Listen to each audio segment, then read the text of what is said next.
Guys, meron na namang bagong modelo na nilabas si Yamaha pagdating dito kay Yamaha Patio 125 at ito nga yung pinakabagong color variant nila na pastel green. So in this video guys, pag-uusapan natin yung specs, features at syempre yung updated price niya ngayong taon. At alamin na din natin guys kung nag-promo ba tong scooter na to ngayon. Kaya naman tara, samahan nyo ikutan may scooter na to. Let's go! So before muna natin ikutan tong si Yamaha Patio pastel green guys, dito na muna tayo sa kanyang technical specification. Of course, this modern classic scooter still powered by 125cc, air-cooled 4-stroke single overhead cam at 2 bulb. At ito rin guys ay single cylinder. Ito ay merong lakas na 6.2 kilowatts at 6,500 RPM and max torque of 9.9 Newton meter at 5,000 RPM. When assist is activated, yung kanyang max power guys is as is lang na 6.2 kilowatts at 6,500 RPM, habang yung torque naman niya ay mag-i-increase ng 10.6 Newton meter at 4,500 RPM. So this one guys is V-belt automatic transmission. Ayan. So, eto na nga guys, yung pinakahihintay nyong bagong color variant ni Yamaha Patio. Aside kasi dito sa pastel green guys, meron din silang available na iba pang kulay, kagaya ng matte orange, white, at etong black.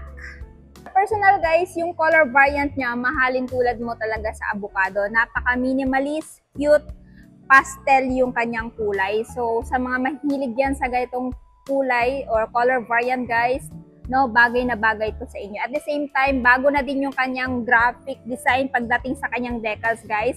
Nag-complement talaga sa overall body looks nitong si Patio 125. So dito tayo guys sa headlight, check natin kung may nagbago ba. Still, ganun pa rin naman, naka-modern LED light. Ayan. Tapos turn signal is naka-bulb type pa rin. Equip pa rin siya ng hazard light. Meron pa rin naman logo ni Yamaha dito guys. Then pagdating dito, ayan, telescopic fork suspension pa rin yung ginamit with single round disc brake, single pat piston brake caliper. At ito ay meron tire size sa front guys na 110 by 70 by 12. Tubeless tire na din tong isang to. So yung nagustuhan ko talaga sa kanya guys is yung kanyang kulay, no? Napakaganda ng pagkakakulay, no? Napakaganda ng paint job niya. So, ayan, glossy talaga yung pagkakapaint. So, for me, goods na goods yan. Nagpapadagdag ng forma dito sa scooter na to. Tapos, ito yung kanyang side profile, guys. As you can see, nandun pa rin naman yung kanyang malawag na footboard na kung saan pwede mong paglagyan ng mga pinamili mo. Tapos, meron siyang utility hook dito. Meron din siyang utility hook dito. So, ayan. Tapos, nandito pala yung battery niya, guys, sa mga nagtatanong. At, madali ba siyang maabot ng baha? Well, medyo mataas po yung seat height at ground clearance nito.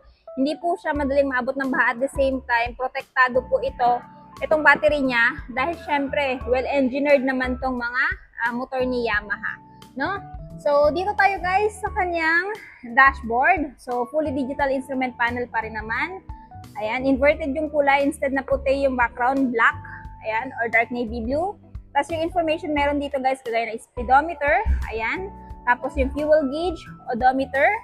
Tapos meron siyang assist. Ayan, may nakagay siyang assist. Tapos may button dito guys. Pindutin nyo lang to. Meron siyang trip. Ayan, time. Ikot na din siya ng time. Battery. Diyan mo ma-check yung battery health niya kung okay pa ba o kailangan ng palitan. Kasi nga wala itong kickstart. Ayan, odo. Trip. At bumalik na nga siya sa dati. Buttons and switches. Ayan, equip na siya ng stop and start system. So, naka-activate yan guys. 3 to 5 seconds na hindi tumatakbo to. Automatic mag-shut off yung makina and that way mas makakatipid kayo sa gasolina. Tapos ito yung hazard light, switch off, activated. Ayan, electric start. Dito is high beam, low beam, turn signal switch off, tsaka yung horn. Ayan yung horn niya guys. Pagdating naman sa kanyang side mirror, so typical side mirror, oblong shape, tapos naka-mechanical key pa rin. Siya po ay equip pa rin guys ng park brake lock. Ayan, so pag pinark nyo to sa mga incline na lugar, activate nyo lang yan, hindi na dadaos-dos tong scooter na to. Ayan. So, dito tayo guys. Bukasan ng kanyang seat guys, no? So, kailangan mo lang i-push at i-open. So, ito yung kanyang under seat. O, kita nyo naman, napakalawak. Marami na may lalagay dito guys. Bags, raincoats. Depende na lang sa inyo kung ano yung gusto nyong ilagay dito sa Patio. Tapos, meron din siyang ayan guys, yung tools niya guys, ano? So, meron na siyang tool organizer. For me, goods na goods yan. Parang sa ganun, hindi ka na saan-saan mag-check ng tools ng motor na to. Tapos pagdating nga pala guys sa fuel tank capacity, meron siyang fuel tank capacity guys na 5.1 liters. So marami-rami na kayong gasolinang mailalagay dito, plus napakatipid pa nito sa gasolina, malayo-layo na din yung mararating nyo gamit tong scooter na to. Mga nagtatanong, equip pa rin ba siya ng Yamaha Motorcycle Connect? Yes po. It is an app na da-download mo sa cellphone mo, i-connect mo dito sa motor mo, and that way, dyan mo ma-check yung kailan ka magpapa-change oil, last parking position at maintenance ng motor na to. And for me, goods na good na meron pa rin ganyang app si Fazio, no? Or feature. So, nandito yung kanyang front pocket guys, malalim yung front pocket niya dito. Tapos dito, ito yung kanyang front pocket sa left. Tapos meron na siyang USB. Ayan. Charging port na USB type. So, ayan guys, pwede nyo ilagay yung phone dyan habang nag-charge kayo, naglo-long ride kayo. Or else, bumili kayo ng cellphone holder dito kung gumagamit kayo ng Google Map or Waze.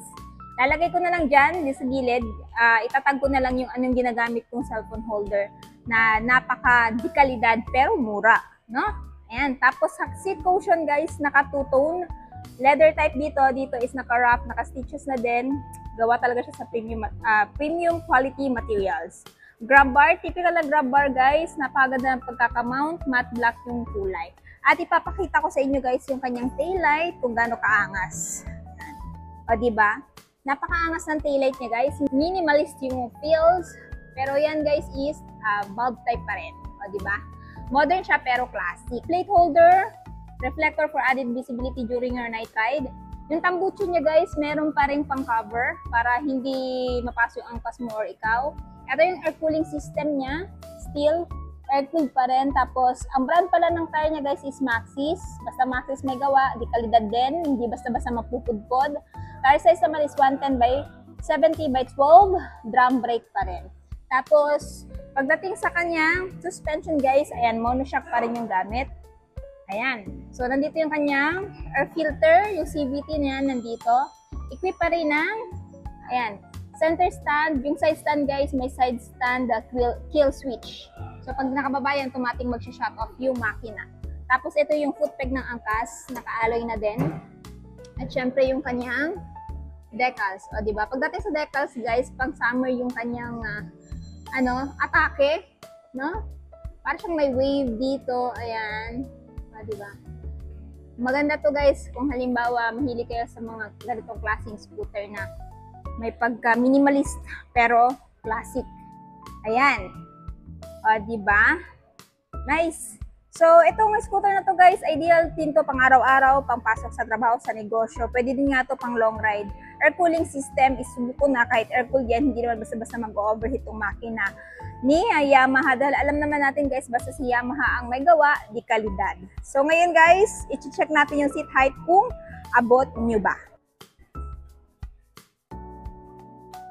So pagdating sa seat height niya guys, meron siyang seat height na 750mm. Ayan. At ground clearance sa 135mm. So sa height ko na 5'5 guys, kita nyo naman, abot natin. So kung may height kayo, kahit 5 flat, kaya nyo pa rin itong abutin. No? Dahil mababa lang pala yung seat height nito at saka ground clearance. Ayan. So, ito yung itsura natin guys pag nakasakay dito kay Fazio. Pansin ko lang din guys na malambot yung kanyang suspension. And for me, goods na goods yan. Dahil nga, mas malambot yung suspension, mas komportable. Di ba? Yan, nice. Tapos malawak din yung kanyang turning radius.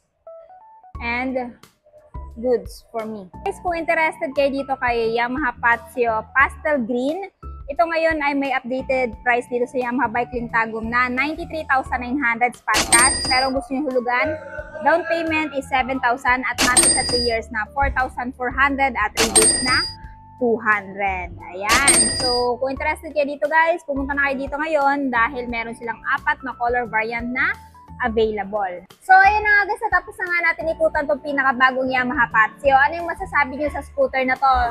Sulit pa ba siya sa presyo niya? At ano yung katangian nito kung bakit ito i-consider nyo bilhin ngayong taon? Paki-comment naman sa baba. At syempre, kung bago pala kayo sa channel ko at hindi pa nakapag-subscribe, huwag kalimutan mag-subscribe para ma-notify kayo once may bago tayong upload na gaya nito. And also guys, please follow my Facebook page at TikTok account, Langga Gale. So yun guys, hanggang dito na muna tayo. Ride safe and peace out!